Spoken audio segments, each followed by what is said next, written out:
your impressions of training this week? Yeah, training has been good. Coming off of our last performance, that I thought was a very dominant performance. Obviously, not the full points that we wanted. There's a lot of good stuff we're doing out there in the processes, and it's continuing into this week.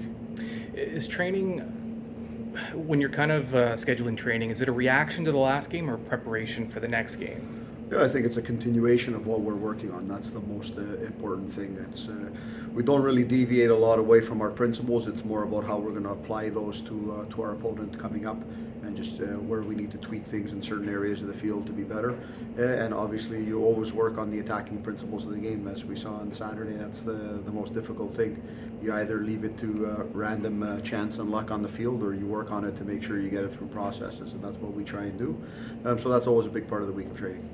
When you're bringing a player in, if it's a developmental player, let's say, are you just looking at it as, this is a guy with a lot of talent, or is it, here's a guy who can fill this specific need on our roster? Like, what kind of goes into your decisions on bringing players in? Yeah, I think it's twofold. One, it's you look at your immediate needs and whether you've got injuries or so on, where guys can fit in and do things. And the other one is for the future.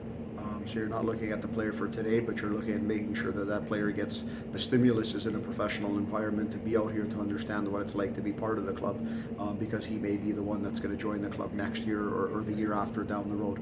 So you look at it from two things. One is the immediate need and the long-term future and prospect of that player. Noah Jensen, I know he scored his goal and that's getting all the attention, but you pointed out that he's been doing a lot of good things even outside of that goal. Does he benefit from being on the field with Kyle Becker, even Urciuoli, Jensen, experienced guys that play a similar role as him?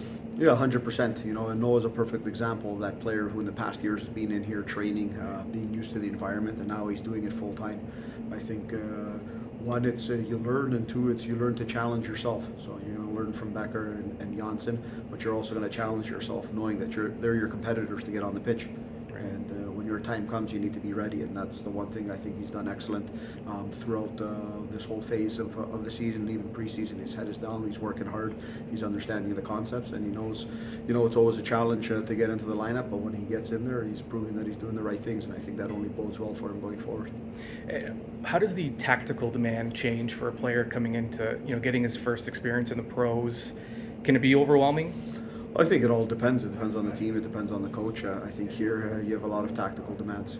We don't leave anything to luck out there and so on. So a player comes in here, but I think what we try and instill in the players is it's simple concepts and simple principles of the game, because this game's not about rocket science. It's not overly complicated.